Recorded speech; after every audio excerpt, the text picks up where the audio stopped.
iniciar el acto. Fue el 24 de marzo de este año cuando acudimos por primera vez a esta casa, a este mismo salón de actos, amablemente invitados por la Real Sociedad Económica Sevillana de Amigos del País, para acompañarles en la celebración del 242 aniversario de su fundación.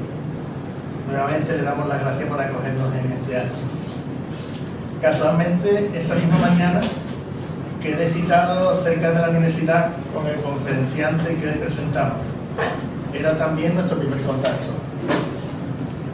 De Marcos me atrajo, sin conocer su edad, su profundo conocimiento del pasado y actualidad de nuestro río y el título de su activa página de Facebook, Sevilla Marítima y Fluvial, y cómo no, por su segundo apellido.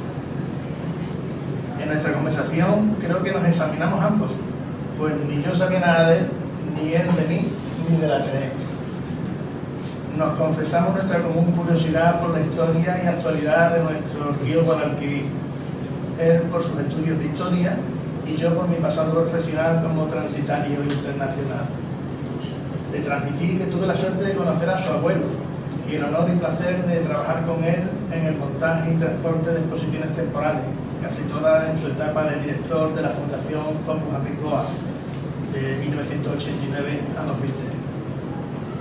Fallecido en 2010, Francisco Morales Padrón, el añorado canario, historiador, investigador y profesor universitario especializado en el descubrimiento de América, pregonero de la Semana Santa de Sevilla, y sin duda marcaría a su nieto, nuestro conferenciante de hoy.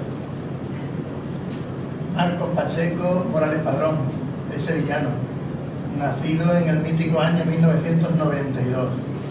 Es historiador, graduado en 2014 por un trabajo de fin de carrera puntuado con 9,5 puntos sobre 10.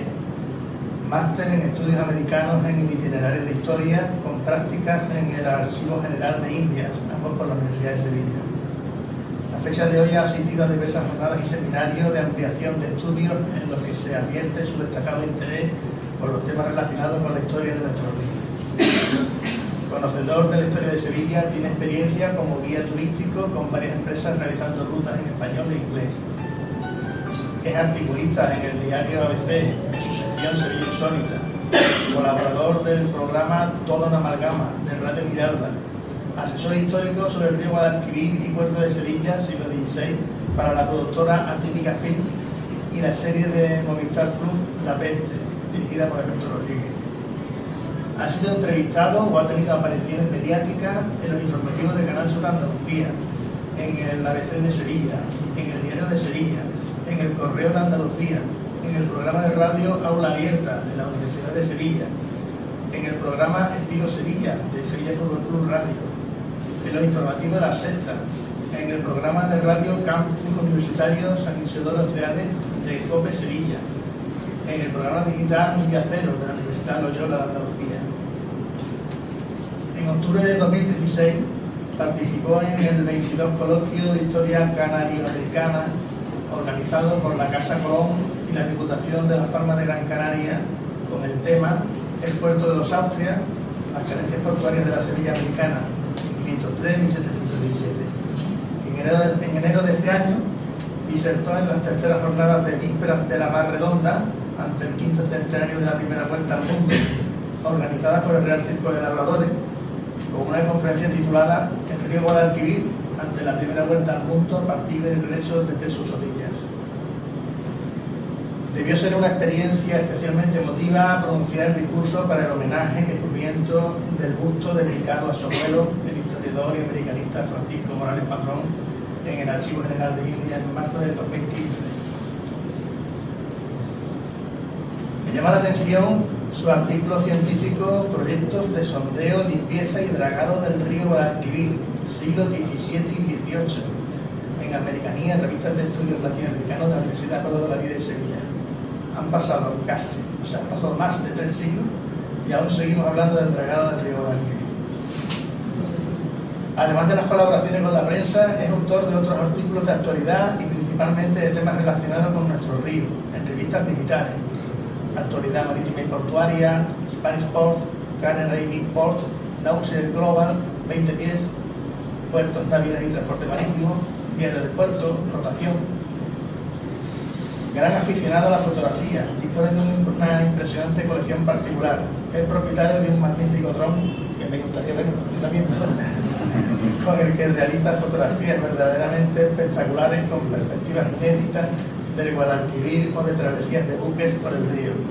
Sus fotografías han sido publicadas en numerosas ocasiones en el ABC de Sevilla, en el Correo de Andalucía, en el Diario de Sevilla, en 20 Minutos, en Andalucía Información.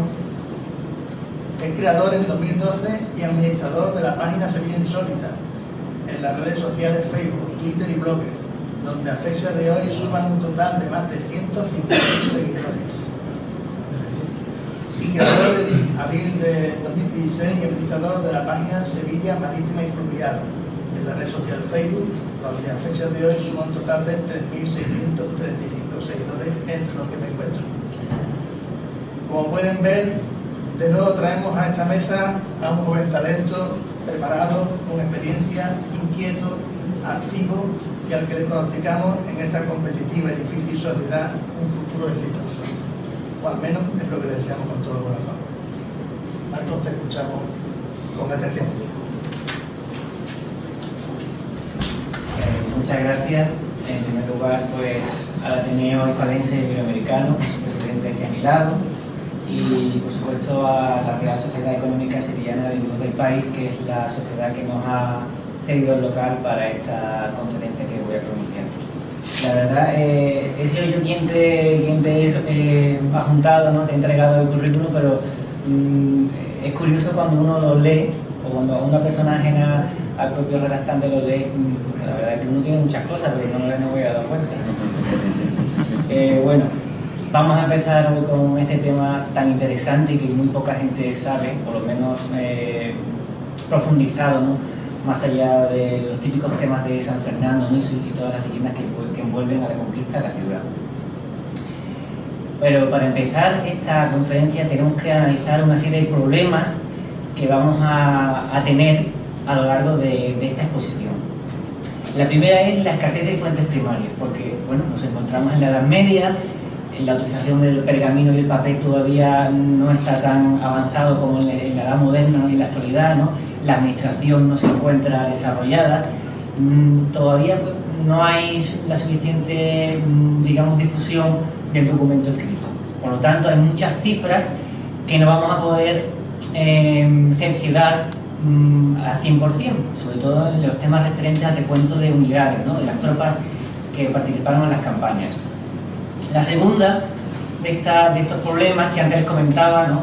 Es que hay mucho misticismo y leyendas en torno a esta, digamos, a esta interesante campaña casi final, ¿no? de Al-Ándalus, ¿no? Junto con Granada, ¿no? Hay muchísimas pues, pequeñas historietas, ¿no? de héroes y capitanes de Fernando III y, bueno, y el propio monarca, que, bueno, que están siempre envueltas en muchas falsedades, ¿no? Que se han propagado por la ciudad y por mucha gente, pero que, bueno, vamos a intentar obviarlas, no recurrir a ellas y, bueno, en algunos de los casos voy a intentar demostrar que es totalmente contrario. El siguiente punto es que va muy a raíz con el primero, que es la carencia de documentos gráficos. No tenemos cuadros, no tenemos grabados, por lo menos de aquella época. Entonces lo que he intentado hacer es, con imágenes similares, por ejemplo, un combate naval de la Guerra de los 100 años, ¿no? Entre Francia e Inglaterra, o cualquier otro combate, ¿no? Intentar adaptarlo y llevarlo a nuestro contexto.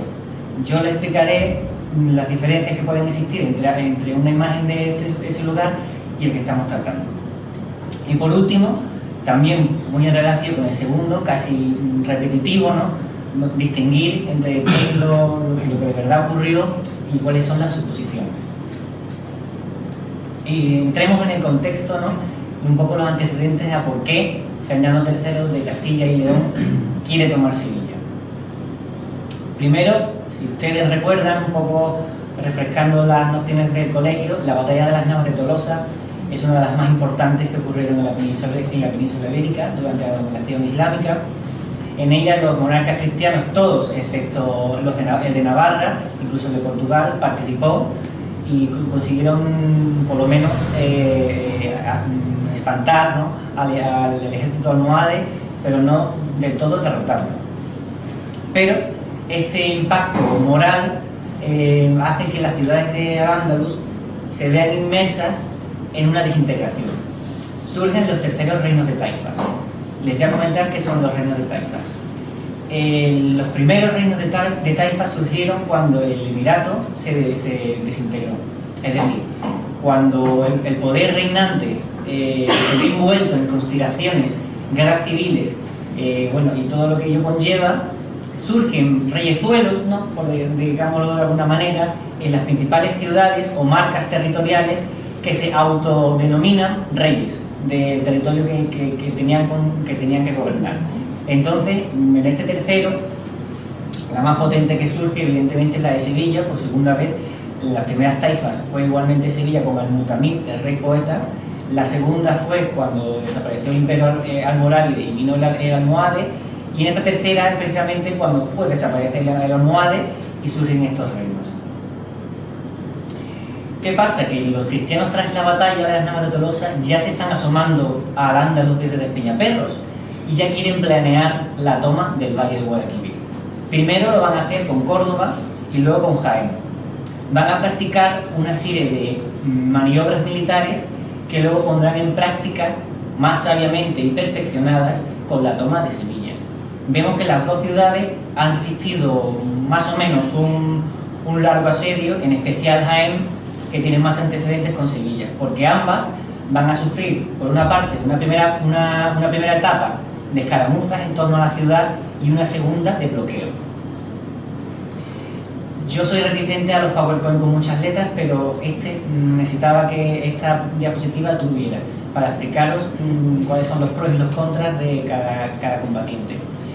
Para Fernando III, para las tropas castellanas, tenemos como ventajas que tienen un cuerpo militar permanente, es decir, no son tropas llamadas que van a la batalla con 15 días de antelación, no, hay siempre un cuerpo pequeño, como por ejemplo en la actualidad, ¿no?, tenemos los voluntarios, ¿no?, o los residentes, o los que están en la reserva, que pueden ser llamados, ¿no?, pero en este caso había una parte del ejército que siempre estaba activo pues, para cualquier acontecimiento. La segunda es un grave problema de la Edad Media en todos los ejércitos, que es las ciudades y las huestes concejiles, bueno, es decir, las huestes concejiles, lo que son las milicias de las ciudades y luego las de los señores, las de los nobles, tenían la obligación de servir al rey. Algunas pues, variaban de 15 días, otras 3 meses, pero una vez después de ese servicio ya no tenían obligación. Entonces lo que con el tiempo se fue perfeccionando fue una llamada escalonada de las tropas. Entonces iban, digamos, las reservas iban haciendo rotaciones para tener siempre tropas frescas. La tercera es algo que viene ya desde el siglo IX, que evidentemente la implantación de la estructura castrense en la sociedad castellana. Están en continuo enfrentamiento, viven en la frontera los cristianos, siempre con el permanente miedo a la invasión y la derrota por parte de los musulmanes. Por cuarta, tenemos la agresividad ideológica. Para Sevilla hubo una gran aportación por parte del papado de muchas tropas, algunas italianas, escocesas, francesas, que vinieron a la ayuda de Fernando III. Este tipo de tropas, digamos las que son órdenes religiosas, Calatrava, Avís, Santiago, etc., no luchan por una soldada, no luchan por un sueldo, luchan voluntariamente contra el musulmán, ¿no? Esa es el aliciente, ¿no?, que tienen ellos. Por otra parte, después de los sevillanos, de tantas vicisitudes que tuvieron recientemente, ¿no?, con lo que es la destrucción psicológica, ¿no?, del imperio almohade, no se encuentran preparados para luchar. Podríamos trasladar un paralelismo con 1898. 1212 con 1898 son unas brechas, ¿no?, digamos, psicológicas en la sociedad que pueden inducir, ¿no?, a la derrota, ¿no? Otro de los puntos a favor de Fernando III es que tras estos vaivenes que comentaba no hay ni un claro líder entre los sevillanos que pueda comandar a las tropas de la ciudad para defenderla. Los dos últimos hacen referencia a los pactos, ¿no? Digamos, a las parias, ¿no? Que se llevaron a cabo entre los cristianos y los musulmanes. Fernando III pactó con Jaén y con Granada, primero con Jaén y luego con Granada. Granada sería la última que le pediría durante 2 siglos más, que no habría agresión si a cambio Granada le entregaba anualmente unas parias, digamos, un precio, ¿no? por mantener la paz, ¿no? Sevilla pactó con San Fernando, con Fernando, pero los dirigentes se levantaron en armas y derrocaron a la Junta, digamos, de defensa que había en la ciudad y derrocaron ese pacto. Pero ¿cuáles son las ventajas que cuenta Sevilla? Evidentemente su posición, ¿no? Su ubicación estratégica. Tenemos por ambos flancos, está defendida por vecinos, ¿no? Como en el caso de Niebla y Jerez, aunque son pequeños reinos que no aportaron muchas tropas a la defensa de la ciudad. Por otra parte, estamos en un valle con, digamos, agrociudades fuertemente militarizadas, como el caso de Alcalá del Río, Carmona, Alcalá de Guadaira, Guillena, Lora del Río, Constantina, incluso Aracena más en la sierra. Para el caso de un cerco, ¿no? De un bloqueo, pues cuenta con grandes campos alrededores, el Alfoz, como se llama el mundo musulmán, ¿no? Los alrededores de una ciudad muy fértiles que en caso de escasez, bueno, pueden paliarla durante varias etapas. También muy relacionado con ello, la disponibilidad del río para el avituallamiento, el refuerzo de tropas y también el agua, poder abastecerse de ello. Por último, la superioridad cultural de la propia ciudad, ¿no? Más económicamente más elevada, ¿no? Que otras ciudades castellanas y sobre todo muy poblada, lo que significó que se pudieran alistar mucha, digamos, milicia ciudadana. Recuento de tropas, ¿no? Esto es lo que yo les comentaba que iba a ser un poco ficticio, ¿no? No me vayan a hacer caso, pero bueno, vamos a intentar cuadrarlas. Tenemos la mesnada permanente de Fernando III, que es el cuerpo permanente del rey, los que siempre están a su servicio. Como vemos son pocos, pero bueno, podemos entender que es la guardia de élite. Por otra parte tenemos los caballeros, ¿no? De las órdenes militares, los frailes, también llamados así, también es un cuerpo de élite. Para que se hagan una idea, son la infantería con las grandes armaduras y también la caballería con los caballos con las armaduras y las lanzas. Por otra parte, no sabemos cuáles son las aportaciones de los señores eclesiásticos. Por ejemplo, el arzobispo de Tui o de Santiago participaron en la toma de la ciudad, pero no sabemos cuántas tropas pudieron aportar, y eso que ambos levantaron un campamento, así que sabemos que tuvieron tropas, pero no sabemos cuántas. Luego, a raíz del pacto que comentaba entre San Fernando y los nazaríes, con Muhammad I, la taifa que tenía que pagar dinero, ellos también se comprometieron a aportar tropas para la toma de la ciudad. Sin embargo, estas tropas no van a participar en el bloqueo activamente, van a ser más bien unidades simbólicas de avituallamiento y de protección de la retaguardia. Por otra parte tenemos a uno de los personajes de los que hablaré más profusamente en esta conferencia, que es Ramón Bonifaz, que es la flota castellana que al mando de este almirante burgalés tiene la misión de tomar la ciudad o de bloquear el río. Las fuentes estiman entre 13 y 18 barcos, 5 de ellas son galeras y que llevaban entre 350 y 1000 hombres. Para que se hagan una idea, una galera de aquella época tenía unos 40 metros de eslora de largo, la Santa María de Colón tenía 28, y una galera, la característica que tiene es que es muy veloz porque va a remo, tanto a remo como a vela. Cada bancada pues podría haber en total unos 75 marineros remando. O sea, se multiplica todas las que hay, y encima la infantería, entre comillas, ¿no? De marina, ¿no? Que sería lo actual, ¿no? Que llevan encima, entre ballesteros y lanceros, pues nos arrojan esta cifra. Total aproximado 15.000. Sin embargo, habría que sumarle por lo menos 10.000 personas más, que son las personas que acompañan a los guerreros, es decir, carpinteros, herreros, clérigos, músicos, etc. Son las tropas que van acompañando al campamento. Por otra parte, en el lado musulmán, las cifras son aún más inexactas y no las podemos cerciorar. Por una parte tenemos la guarnición de la ciudad, no muy preparada, como vemos muy exigua, debido a la batalla de las Navas de Tolosa. Luego tenemos a los reyes vecinos, ¿no?, que tampoco podemos cuantificar cuál fue la aportación. Por otra parte, como les comentaba, la abundante, digamos, población de la ciudad hace que se puedan alistar muchas tropas como ciudadanos armados o milicias. Sin embargo, todos sabemos que las milicias urbanas no están preparadas para la batalla, no están adiestradas, son de frágil moral.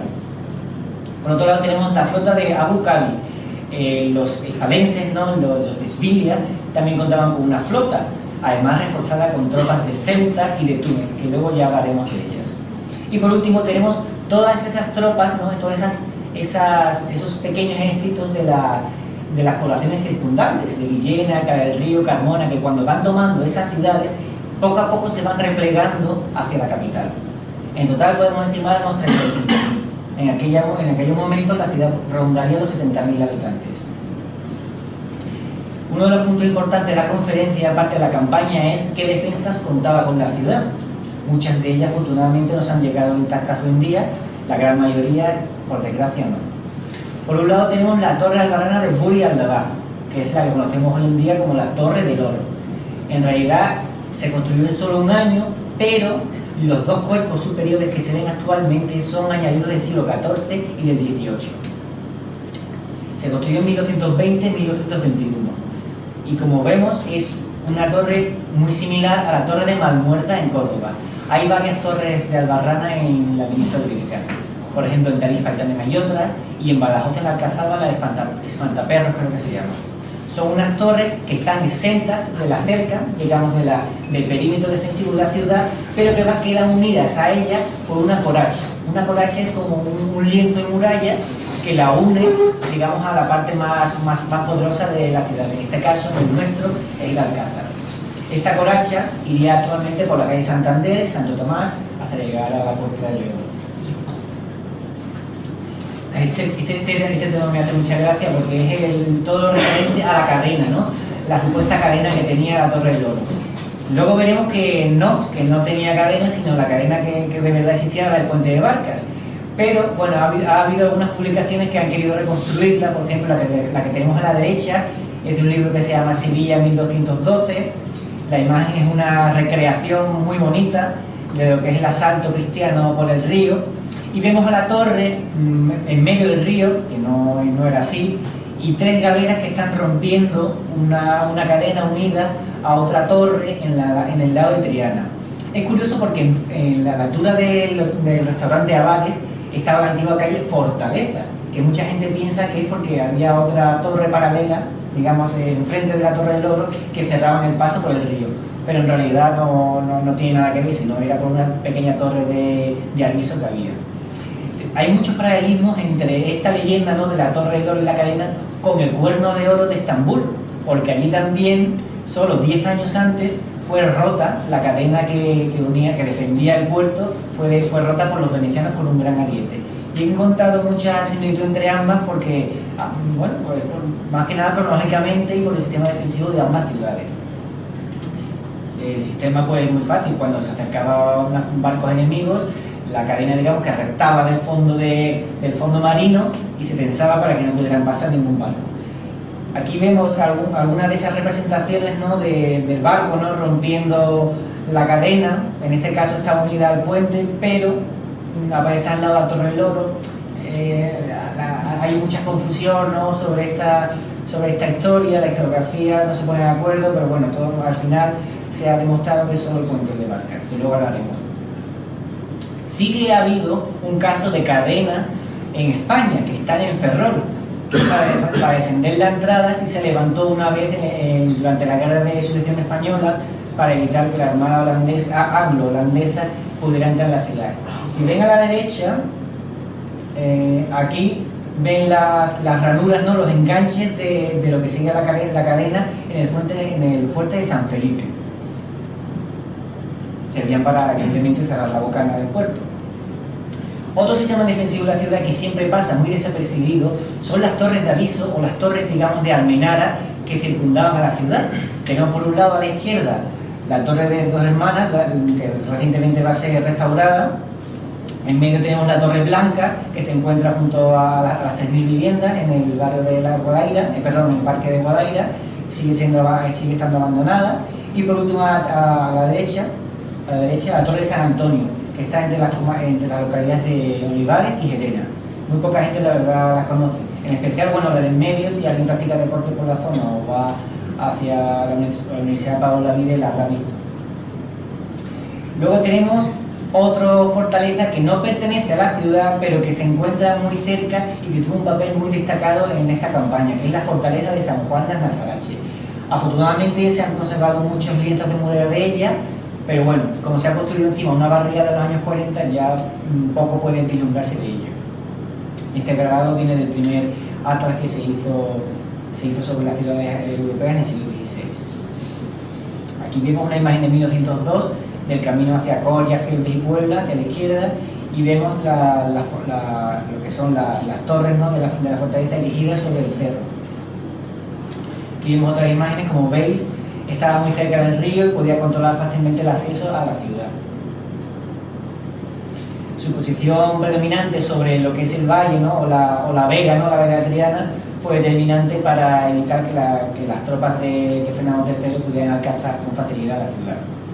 A la derecha vemos el meandro de los Gordales, que sería el camino hasta los años 40 por los barcos a seguir hasta Sevilla. Actualmente está ocupado por el Real de las Ferias. Y esta es en la actualidad, cuando se inaugura el monumento al Sagrado Corazón de Jesús.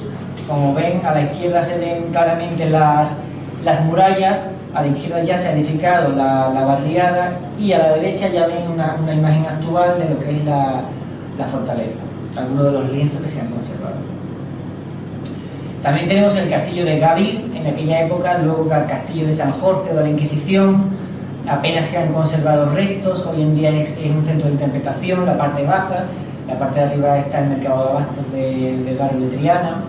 Se encontraba defendiendo básicamente el puente de Barcas, y parece que las cadenas que venían con esta infraestructura se amarraban con esta fortaleza. Aquí vemos una edición del pintor holandés Van der Pingen del siglo XVI, y como curiosidad vemos detrás del castillo de San Jorge el de San Juan de Alfarache. Lo pintó mal porque quedaría más hacia la izquierda, porque detrás de Triana está, en este lado está más camas. Vemos el puente de Barcas a sus pies.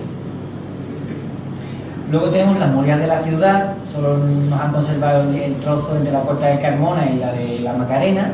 Originariamente eran 6 kilómetros de muralla, jalonadas con 163 torres, con una diferencia entre cada una de 4 y 5 metros. Luego teníamos las puertas de la ciudad, de las que, como he dicho, solo se conservan 2. Muchas de ellas son actualmente entradas al casco histórico, y curiosamente el recorrido de la muralla actualmente guarda muchísima similitud con la ronda histórica que circunda el casco histórico. Por ejemplo, empezando desde la puerta de Jerez, tenemos el Postigo del Carbón, en la calle Santander, Postigo del Aceite, calle 2 de Mayo, Puerta de Arenal, Puerta de Triana, que sería Reyes Católicos, con Zaragoza, Puerta Real o de Goles más tardíamente, Puerta de San Juan, Puerta de Barraguel, que sería actualmente la calle Barqueta, Puerta de la Macarena, Puerta de Córdoba, Puerta del Sol, Puerta de Osario, Puerta de Carmona y Puerta de la Carne. Yo creo que todos no son muy conocidos de estos nombres. Pero hasta 1954 no se van a demostrar que las murallas de Sevilla son realmente islámicas. Siempre se había pensado que eran romanas. Luego, a raíz de estas investigaciones, se ha demostrado que los cimientos sí son romanos, pero en realidad la cerca que ve San Fernando es almorávide, solo que es reforzada y reconstruida por los almohades. Reconstruida precisamente en ese momento entre 1212 y la propia conquista de la ciudad, 1248. Un momento de miedo, de factor psicológico que hace que los propios sevillanos se lancen, ¿no?, a reconstruir la ciudad y a fortificarse. Es por ello que se construyó todo en 1220. Esta otra de las recreaciones, ¿no?, es de Rocío Espín, de este libro que comentaba, la Sevilla Almohade. Y como vemos, la muralla de Sevilla contaba no solo con el lienzo en sí, también con una liza. La liza es el pasillo que hay entre lo que es la parte alta de la muralla y la de abajo, o llamada barbacana, y luego un foso en alguna de las partes. Esta no, porque esta es una recreación que da hacia los humeros, la zona de Torneo. Como se ve a la izquierda, están ahumando el pescado, por eso el barrio de los humeros. pero sí este foso sí se daba desde la puerta de Vic-Barraquer, desde la Barqueta, hasta la Puerta de la Carne. Es decir, que la verdad es una ciudad muy fuertemente amurallada para su momento. Este es el tramo que se ha conservado desde lo que es la Puerta de la Macarena hasta la del Sol, un tramo de apenas 1,5 kilómetros, que bueno, últimamente no destaca por su perfecto estado de conservación. Luego tenemos una serie de torres de la muralla bastante importantes, como son la Torre de la Plata, ¿no? Es una de esas torres que unían la alcazaba, digamos el alcázar con la Torre del Oro, iban en tamaño decreciente, dependiendo de si iban alejando o acercando del enemigo.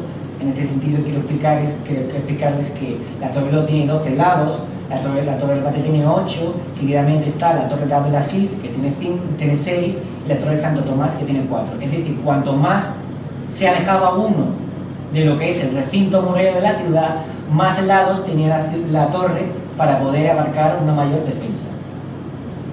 Otra de esas torres, como comentaba, la Torre de Abdelaziz, y luego la Torre Blanca o de la tía Tomasa, como también la llaman por el barrio, que también se encuentra enfrente del Hotel Macarena.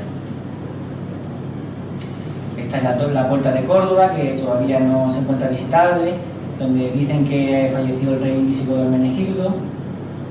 Y bueno, luego tenemos la Puerta de la Macarena muy deformada por obras posteriores. Luego también contamos con 2 postigos. Un postigo es una puerta inferior, no es de las principales de la ciudad, pero bueno, también contaban con amplias defensas, en especial en este lado, para el río. El postigo del carbón y el postigo del aceite contaban con unas hendiduras en la parte inferior para poner tablones y evitar así que el río entrara. También tenemos aquí un resto que no se encuentra protegido, no sé por qué. Esta es la calle que va hacia la Plaza de la Contratación, que aquí estaría, digamos, a la izquierda la Puerta Jerez, pero sin embargo ese lienzo de muralla no se encuentra protegido. Por otro lado tenemos el alcázar en sí. Algunos autores hablan de 2 alcázares, una alcázaba externa y una interna. La interna sería lo que conocemos como tal, el alcázar, y luego una alcázaba externa que estaría entre la calle Santander y el Cristina, es decir, lo que hoy es el aparcamiento que hay junto a la Hacienda y la Torre de la Plata. Toda esa zona sería el alcázar externo, como lo llaman algunos autores, que luego estaría, como bien saben, la Casa Aragonera. No se ponen de acuerdo, hubo prospecciones arqueológicas de los años 90, pero bueno, todo se ha quedado un poco en el aire. Era la única parte de la ciudad que tenía sillar. Las otras defensas, las murallas, por ejemplo, son de tapial, no es de tierra aplastada, no es de sillar duro. ¿Qué planes tiene San Fernando tras la batalla de las Navas de Tolosa, cuando ya se empiezan a vislumbrar los planes de campaña para Andalucía, para el Valle? Pues primero, en invierno, como bien decía, él pacta con Muhammad I, el rey de Granada, una paz, ¿no? Una subordinación de este reyezuelo con el rey cristiano. A cambio, se ofrece a darle unas parias, ¿no? Anualmente, y también ofrecer tropas para la posterior conquista que quiere llevar a cabo. En ese mismo aspecto, en esa misma reunión, San Fernando hace llamar a un burgalés, en aquel momento era el alcalde, Ramón de Bonifaz. Algunas fuentes afirman que tiene ascendencia marsellesa, que es familia francesa, no están de todo seguros. Entonces lo hace llamar para que empiece a reclutar, con solo 3 meses de antelación, una flota en el norte de lo que es el mar Cantábrico para tomar Sevilla. Él sabía que necesitaría una flota para poder cerrar a Sevilla la conexión con el Guadalquivir y el norte de África, porque bien sabía que podía recibir tropas de refuerzo desde Marruecos o desde Ceuta. En esa reunión se plantea en un primer momento asediar directamente la ciudad. Sin embargo, algunos militares, ¿no? Algunos de sus más allegados generales piensan que es muy arriesgado plantarse en los alrededores de la ciudad sin haber tomado previamente las poblaciones aledañas. Como comentaban, eran unas poblaciones fuertemente militarizadas y con buenas defensas, Lora del Río, Alcalá de Guadaire, como vemos en imágenes. Entonces se cambia el plan y se decide empezar a tomar las localidades aledañas. He establecido una similitud, salvando las grandes distancias de siglos, con la Blitzkrieg. La Blitzkrieg es la guerra relámpago que utilizó el ejército alemán en la Segunda Guerra Mundial en amplios frentes de Europa, por ejemplo en Francia o en Rusia. Estas operaciones consistían en envolver al enemigo con caballería, en la época, bueno, la Segunda Guerra Mundial es evidentemente con aviación y con tanques, y luego la infantería cerrar digamos, la bolsa y atacar. En esta campaña, ¿no?, de San Fernando va a pasar lo mismo. Las tropas de caballería, ¿no?, de Fernando van a ir tomando sucesivamente, como luego le enseñaré en un mapa, las localidades aledañas, mientras la infantería va a ir poco a poco asentándose y distribuyendo, digamos, las nuevas conquistas. La primera ciudad que se toma, muy inesperadamente, solo con 500 hombres la ciudad se rinde, es Alcalá de Guadaira, que a solo 15 kilómetros de la ciudad permitía que luego las tropas pudieran llevar a cabo razias, ¿no?, o escaramuzas por alrededor. Luego van a tomar la Carmona durante 6 meses de asedio.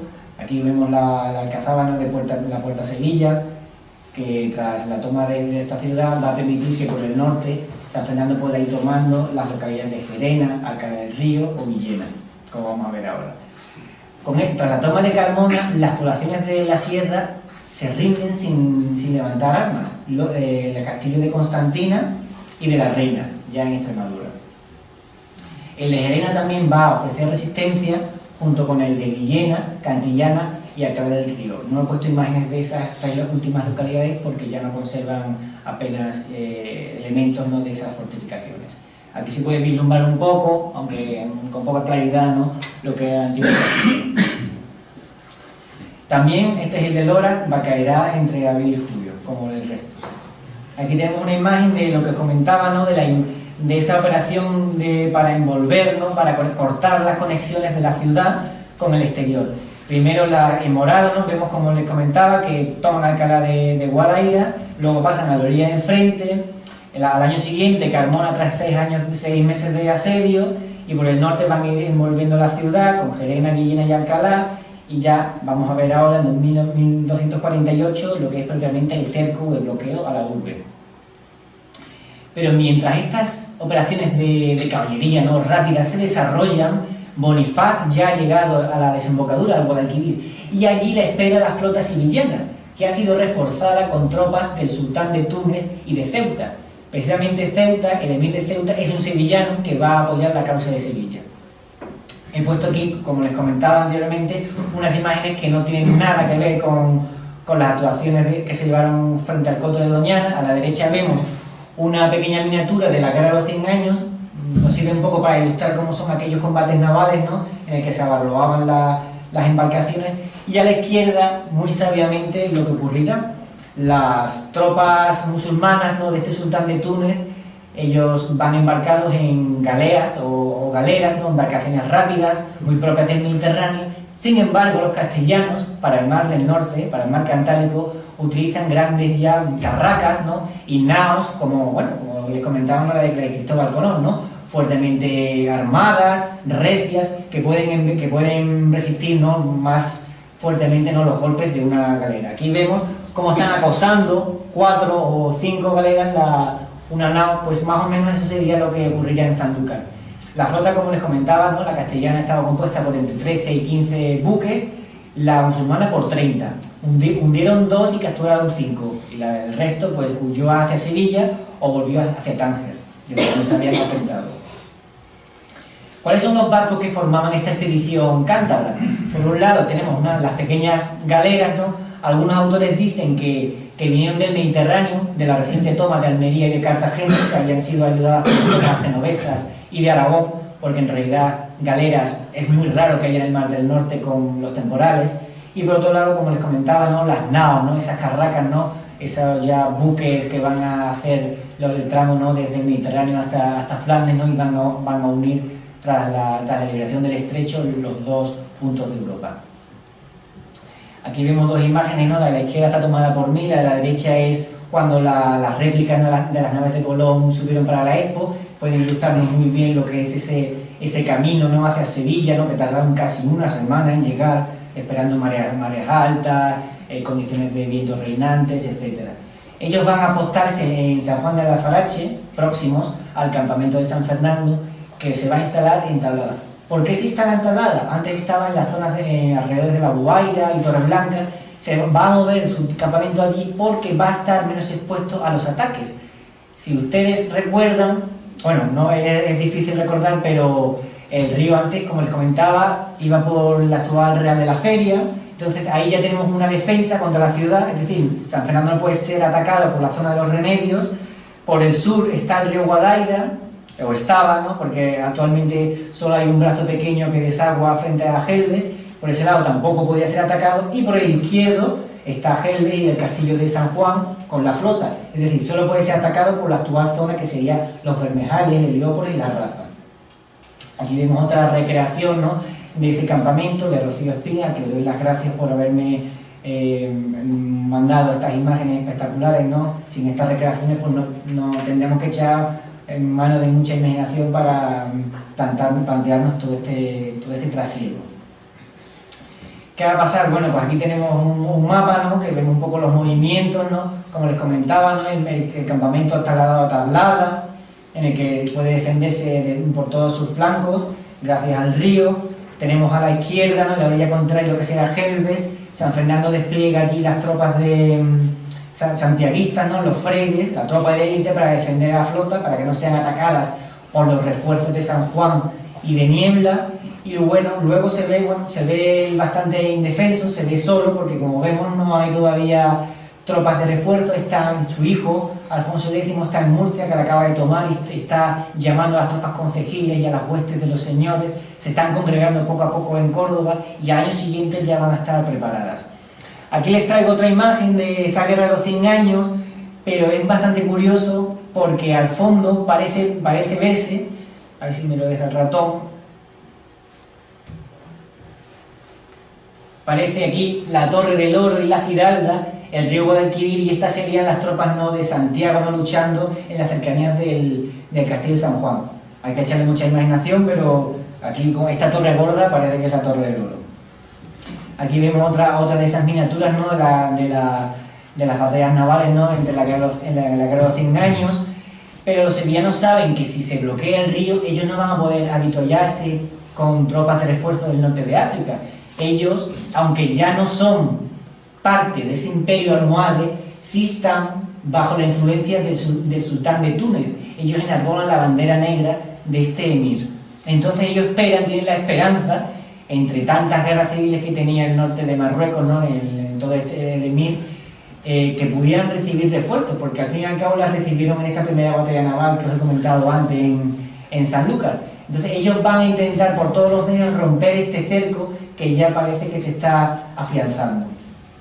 Van a realizar muchas escaramuzas fluviales, aprovechando la espesura de las orillas, también por la noche, aprovechando también, repitiéndome, la pesadez, ¿no?, la robustez de esas embarcaciones cristianas. Ellos cuentan con pequeñas barcas, saetías, cárabos, son embarcaciones fluviales fáciles de manejar, pueden atacar y desaparecer. Entonces ese tipo de razias se van a dar durante todo este año hasta enero de 1248.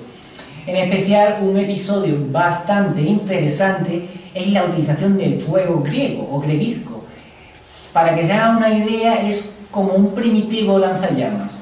Ellos prepararon una gran balsa hecha con leños, como este tipo de gabarras, ¿no?, que se ven en los puertos del norte de Europa, en los puertos fluviales, ¿no?, que van siendo arrastrados por remolcadores. Prepararon una gran plataforma y la llenaron con pez, resina, quitrán, productos inflamables, ¿no? Y se me viene a la mente también la Armada Invencible, que una de sus debilidades, ¿no?, cuando fue a enfrentarse a Inglaterra, es que los ingleses lanzaron brulotes, embarcaciones ardiendo, ¿no?, que estallaron contra estas pesadas embarcaciones españolas. Aquí pasó lo mismo. Estas balsas, ¿no?, fueron lanzadas, ¿no?, empujadas contra las embarcaciones cristianas. Sin embargo, preveyendo este tipo de actuaciones y futuras, San Fernando colocó una serie de travesaños en el río. Esto hay que ponerlo en tela de juicio. Les he puesto aquí una imagen de lo que es las defensas de la playa de Omaha Beach, en la Segunda Guerra Mundial, en el norte de Francia, el muro del Atlántico, para que se haga una idea de lo que sería, bueno, ese tipo de defensas que mandó colocar San Fernando. La verdad que sería bastante complicado, pero bueno, podemos imaginarnos que algún tipo de defensa ellos plantearían para evitar las actuaciones de este tipo. Vayamos ya a lo que es el asedio en sí, ¿no? Como les comentaba, las tropas se están congregando en Córdoba, poco a poco van acudiendo ante la llamada de Fernando III, pero este bloqueo no va a ser efectivo, aunque comienza el 24 de agosto, hasta principios de 1248, cuando se controla el río, no va a ser cierto y no van a aparecer las primeras enfermedades en la ciudad.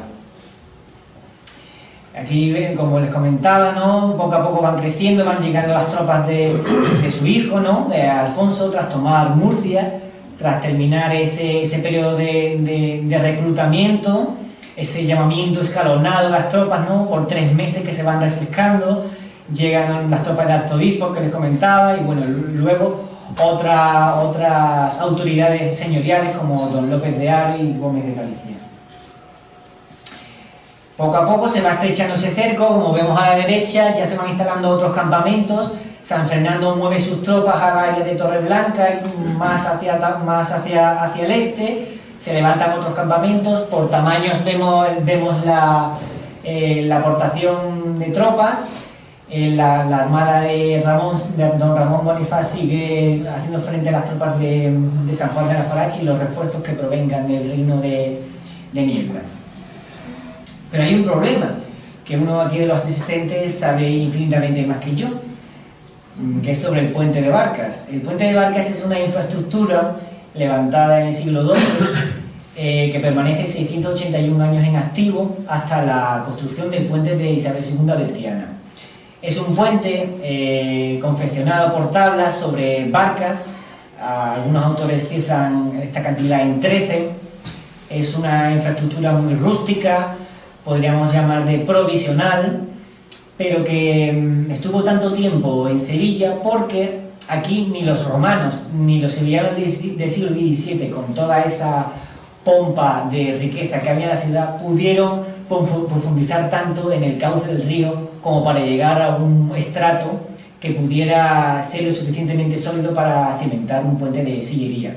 Los romanos sí pudieron en Córdoba porque la profundidad del río ahí es bastante inferior a la que está aquí. Aquí vemos algunas de las imágenes. La izquierda es de esa famosa vista de Sevilla que se encuentra en el Museo América de Madrid, atribuido a Lorenzo Sánchez Coello, y en la derecha se encuentra la Fundación Focus Abengoa, fechado en 1620, anónimo, que bueno, pueden visitar y es espectacular, la verdad. Mientras esta infraestructura estuviera en servicio, aunque estuviera bloqueado la ciudad por el este, ¿no?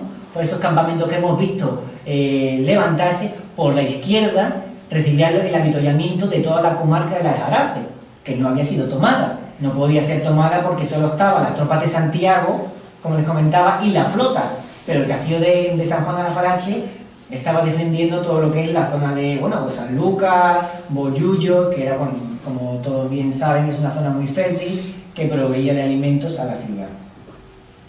Esta es la única imagen que existe sobre el puente de Barcas, no en su posición original. Esta posición está desplazada porque están construyendo el puente de Triana, que se encontraría a la izquierda, y fue desplazada aguas abajo a la altura de la Plaza de Toros de una manera provisional. La imagen es de 1852. Entonces vemos esa serie de barcas unidas con cadenas y los tablones que unían ambas orillas. ¿Cuál es el plan que se planea para quebrantar, ¿no? para romper esta unión entre el alfoz de la ciudad y la capital? Se plantea que Bonifaz lance a sus naves contra el puente y las rompa.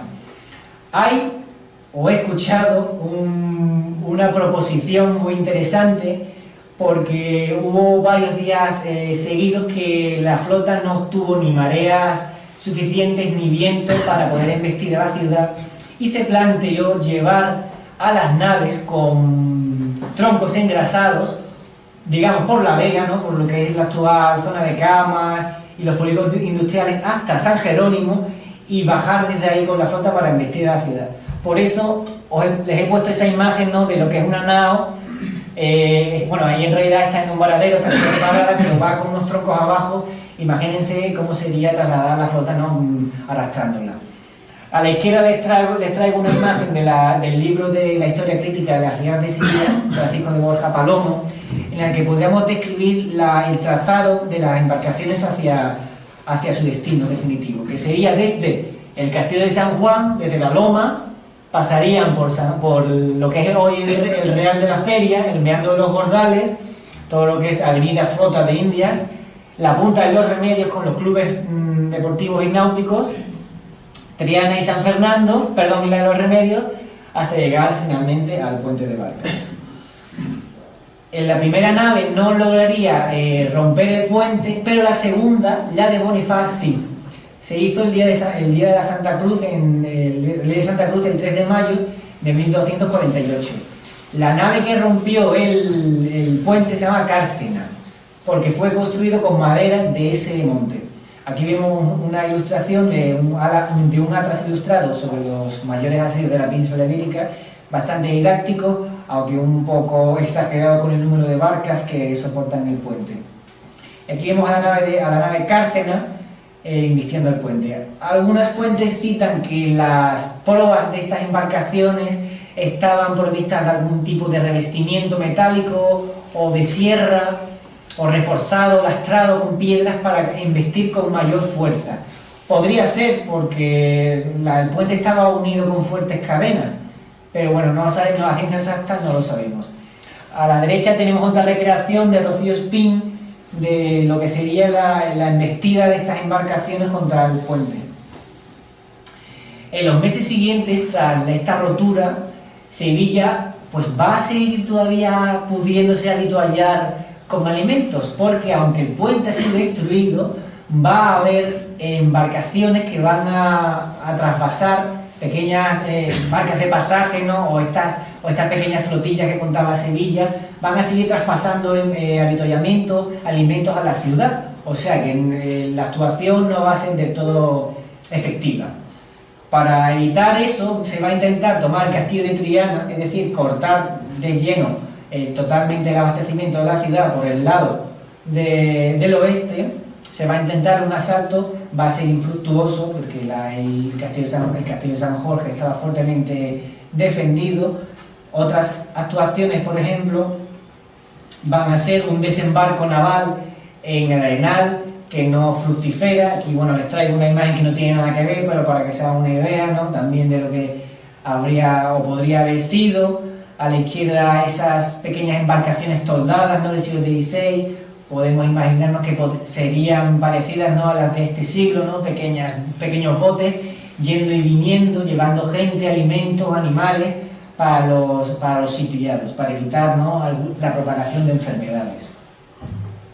Finalmente se va a llamar a más tropas concejiles, más tropas de refuerzo, se van a crear más campamentos y a la flota se le va a mandar que constantemente patrulle el río, con el problema que eso puede conllevar, porque constantemente es atacada desde la Torre del Oro y desde las cercanías de la muralla. Si ustedes van por el Arenal, se comprobarán que la calle García de Vinuesa está muy cerca del río. En aquel momento incluso estaría el cauce muchísimo más cerca de la actual situación de la calle, o sea que estarían casi a tiro de piedra de los honderos, ballestas y arqueros. Poco a poco el cerco se va estrechando. Tenemos constancia de que hay una epidemia de escorbuto entre los defensores, y también evidentemente la moral está por los suelos. Finalmente procede curiosamente desde el castillo de Triana la proposición de defensa de la ciudad ante San Fernando. 1 año, 2 meses y 28 días. Es el mayor asedio hasta la fecha de una ciudad en la Edad Media, en este periodo de dominación islámica. Esta es a mayor calidad, ¿no?, la imagen del asedio de la ciudad. Pueden ver a la derecha lo que sería el arroyo Tagarete, ¿no?, la actual calle San Fernando. La imagen tiene mucho de ficción porque nunca hubo un asalto militar directo en la ciudad, como pueden verse ahí las tropas. La Torre del Oro no estaría en medio del agua, tampoco como les comentaba, la imagen de la torre con la cadena. Y también, bueno, lo que son tropas también apostadas en el Arenal, eso no se llevaría a cabo. Estos son, bueno, dos imágenes, ¿no?, bastante curiosas y conocidas, ¿no?, lo que son aquellas capitulaciones, ¿no?, del reyezuelo de Sevilla, a Chataz, como dicen algunas fuentes, o otras dicen que se llamaba Orías, que era el general militar. Uno era el que mandaba, digamos, la Junta de Defensa, y otro general. No se ponen de acuerdo cuál de los dos pudo ofrecer las llaves a San Fernando. Sí que es cierto que Fernando permitió a todos los que así quisieran salir de la ciudad y proveyó para ello la propia armada de Bonifaz que los llevara hacia el norte de África. Un gesto bastante amable en aquella época, puesto que las rendiciones solían ser incondicionales y pasando por el cuchillo por el cuello a todos los defensores.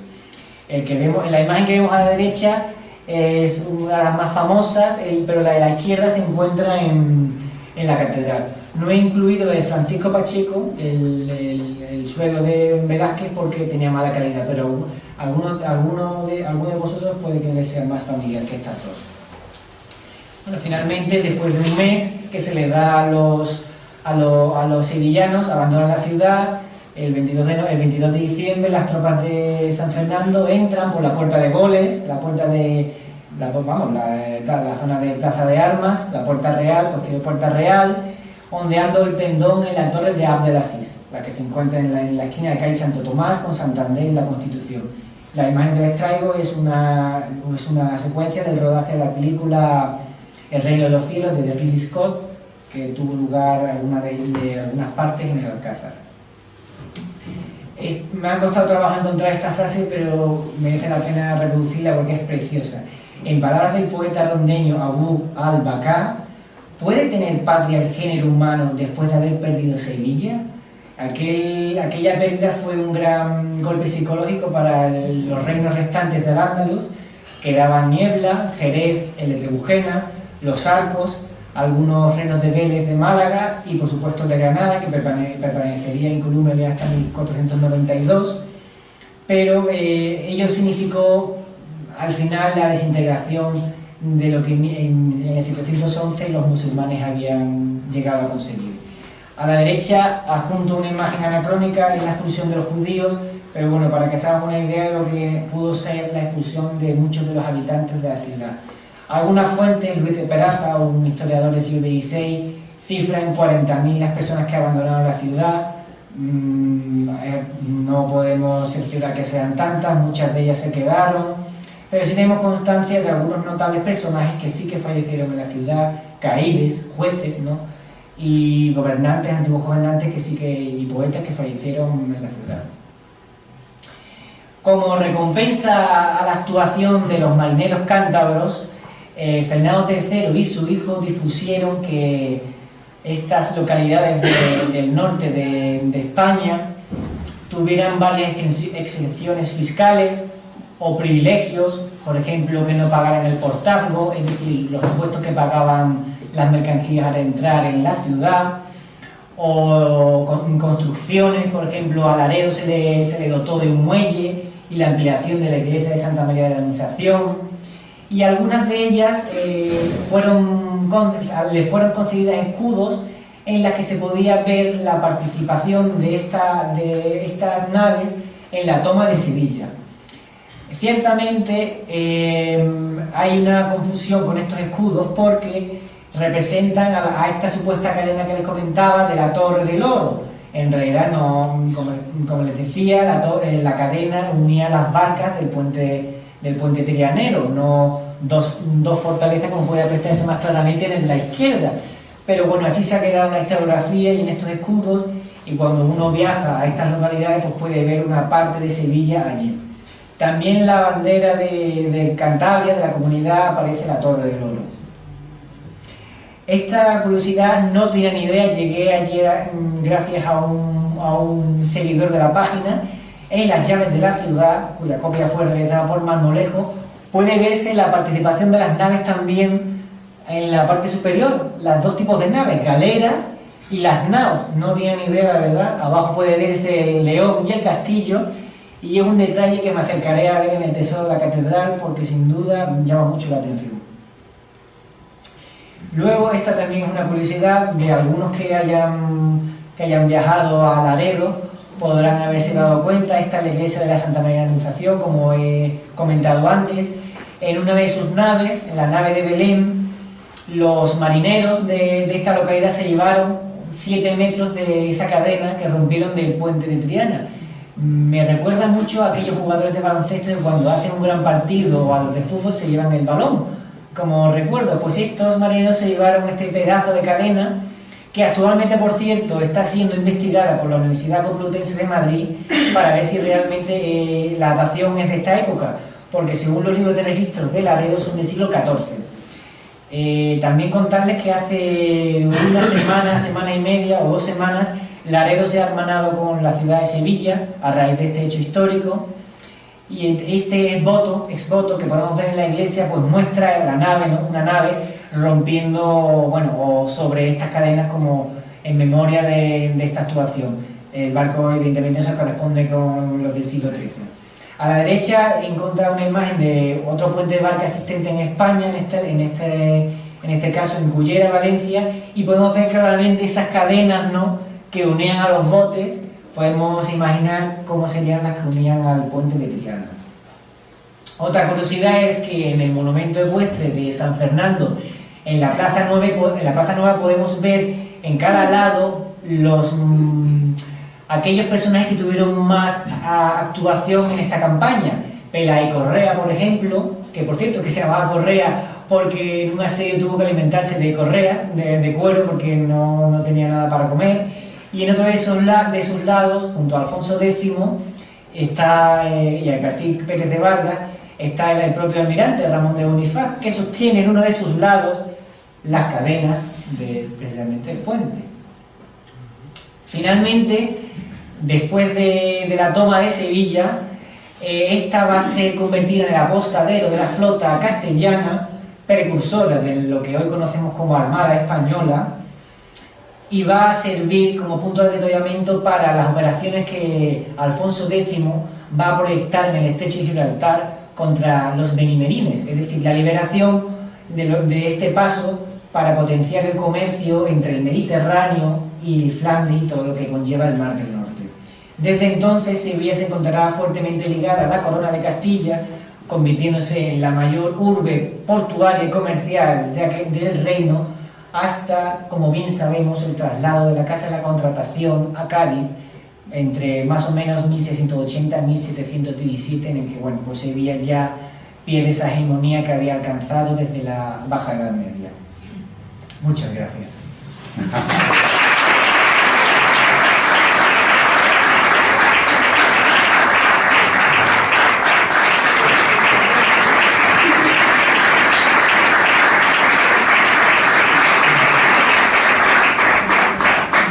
Si alguien tiene alguna pregunta, estaré dispuesto a contestarla, aunque yo creo que ha quedado claro.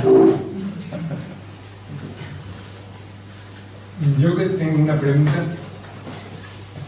A mí me han llegado, yo he leído en algún sitio de las ayudas que la familia cristiana de los Guzmanes hizo a Fernando III, y los Guzmanes parece que vivían dentro de la ciudad. Pues, hombre, Guzmán el Bueno, como bien conocemos, es de Tarifa, es muy posterior. Sí, es posterior. Creo que la familia no debe de ser, no debe tener relación con Sevilla. Tendrá relación entre las guerras señoriales de Pedro I el Cruel, tal vez ahí ya tiene que ver. Pero la familia de los Guzmanes creo que todavía ni siquiera se había fundado en aquella época. No me suena a mí. Gracias. Bueno, pues si no hay nada más. Bueno, pues muchas gracias por acudir. Muchas gracias. Muy interesante, ¿eh?